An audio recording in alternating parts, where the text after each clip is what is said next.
অঙ্কটা আমরা দেখার সাথে সাথে কিন্তু করে ফেলবো। কিভাবে করব?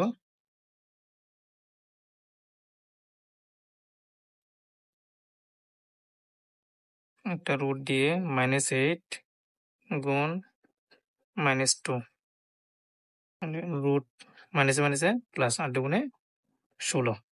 16 কে রুট করলে কত হয়? 4। আনসার ভুল। এই অঙ্কটা হচ্ছে জটিল সংখ্যার অঙ্ক।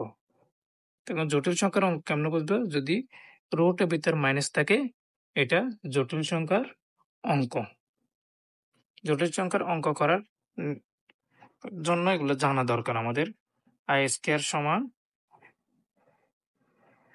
-1,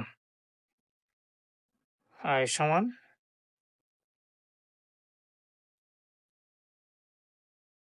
রুট স্কয়ারটা পক্ষান্তর করলে কি হয়? রুট -1। অঙ্কটা করতে হবে আমাদের এই নিয়মে।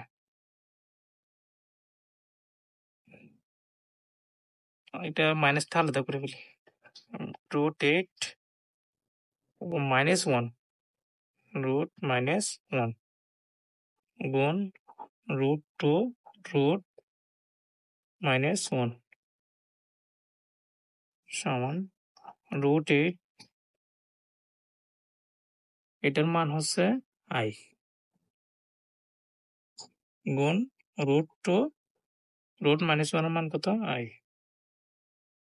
এটা গুণ করলে 8 দুগুণে 16, i আর i গুণ করলে কি হয়? i square. এটা রুট করলে কত হয়? 4। i স্কয়ার সমান মান কত? -1 গুণ করলে কত হয়? গুণ করলে কত হয়? 4 একে 4 প্লাস মাইনাসে -8 হচ্ছে সঠিক উত্তর। এটা হচ্ছে আনসার। জটিল সংখ্যার অঙ্ক করতে আমাদের আগে বেসিক জানা দরকার।